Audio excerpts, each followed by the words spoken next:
ये जो middle east जो कंट्री है उसका सीधा सामाजिक आर्थिक सांस्कृतिक असर भारत के साथ सूब बाजत और बाजे चलनियों बाजे में किसी व्यक्ति विशेष के बारे में नहीं कहना चाहता। ये इस देश में पार्टी के लोग दलाल और चमचाओं को ही क्यों तवज्जो देते हैं। एप्स्टीन यदि भारत में होता तो जनता उसको भगवान बना दे और देश का सबसे बड़ा नेता भारत में एप्स्टीन हो जाता।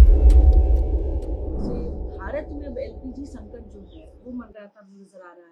बिहार से भी कई ऐसी तस्वीरें आई हैं जहां उपभोक्ताओं को नहीं मिल रहा है।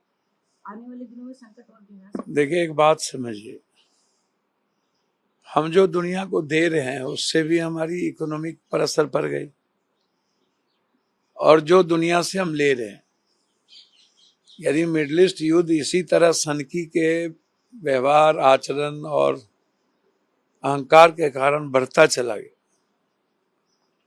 तो फिर तो सबसे ज्यादा आर्थिक और सामरिक संकट जो है वो भारत की ओर होगा।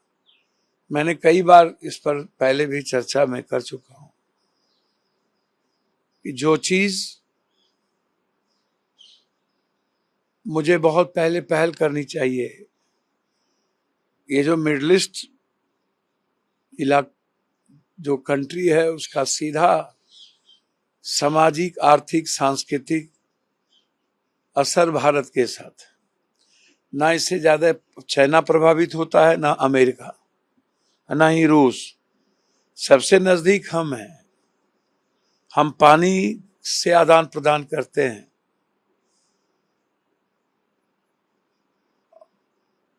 तो ऐसी परिस्थिति का सबसे ज्यादा बड़ा देश, गणतंत्र जो है, लोकतांत्रिक देश जो दुनिया के लिए इकोनॉमिकल फायदेमंद रहता है, तो हम पर पड़ेगा।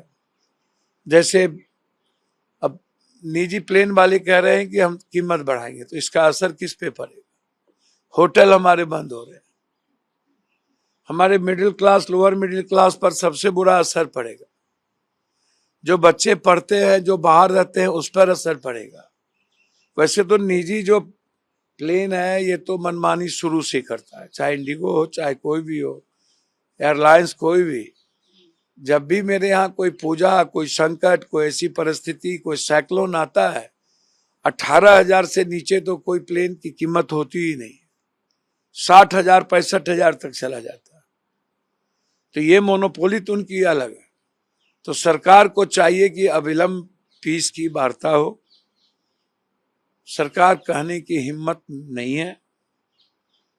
ट्रंप जो चाहते हैं वही होता है और हम नतमस्तक हो चुके हैं सत्ता के लिए, कुर्सी के लिए इजराइल पे। कल लोकसभा में कहते हैं कि राहुल गांधी प्रोपेगेंडा के लीडर हैं और बार बार विदेश जा रहे हैं, इस पे भी उन्होंने सवाल उठाया। हमको तो समझ में नहीं आता। सूब बाजत और बाजे चलनियों बाजे में किसी व्यक्ति विशेष के बारे में नहीं कहना चाहता,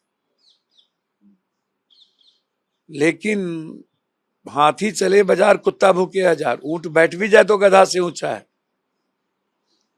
ये इस देश में पार्टी के लोग दलाल और चमचाओं को ही क्यों तवज्जो देते हैं। जो दलाली करते हैं, सब लोगों को दुनिया में पता है ये दलाली किस चीज के करके आगे बढ़े, क्या पहुंचा के, कहां कहां भौतिक सुख पहुंचाए हैं, कहां चम्मच धोए हैं, कहां कप धोए हैं, कहां किसके रूम बेड पार्टनर क्या हुए हैं, सबको सब कुछ पता है। किस 5 स्टार होटल में दारू कौन पीता है, कौन घुलट जाता है, कौन किसको कंधे पर उठा के ले जाता है, व्यक्तिगत चरित्र क्या है, सबको सब कुछ का पता है। तो इसीलिए मैं किसी का नाम क्यों लूं, मेरा क्या लेना देना। मैं तो सिर्फ इतने कहता हूं कि इस भारत में अब दलाल चमचे, धूर्त टाइप के, दुष्ट टाइप के, जो जितनी बड़ी दोगलई और चमचागड़ी करेगा वो उतना बड़ा नेता हो जाएगा। एप्स्टीन यदि भारत में होता तो जनता उसको भगवान बना देती और देश का सबसे बड़ा नेता भारत में एप्स्टीन हो जाता और सीबीआई उनकी फाइल को गायब भी कर देती और क्लीन चिट भी दे देता। ये आप जान लीजिए। ये तो अमेरिका में पैदा लिया है, भारत में पैदा लेता तो आज कल्याणे था। नीतीश कुमार जी राज्यसभा की यात्रा निकाली है, इस यात्रा को कैसे देखते हैं? अच्छी यात्रा है, सूझबूझ वाले लोग हैं। हम तो चाहेंगे कि बिहार की प्रगति नीतीश कुमार जी ने शुरू की थी, तो वह नीतीश कुमार जी और जनता दल यू के द्वारा ही इस प्रगति को चलते रहने देना चाहिए। निशान और बिहार की जनता चाहती भी है, और बीजेपी किसी की लाइकिंग बिहार में नहीं है, क्योंकि वर्तमान में जो बीजेपी नेतृत्व बिहार में है वह अहंकारियों से, लोभी लालचियों से और समाज विरोधी नफरत करने वाले लोग हैं। इसलिए अच्छे लोगों की जरूरत है, और मैं चाहूंगा जनता दल यू ही बिहार में नेतृत्व करे।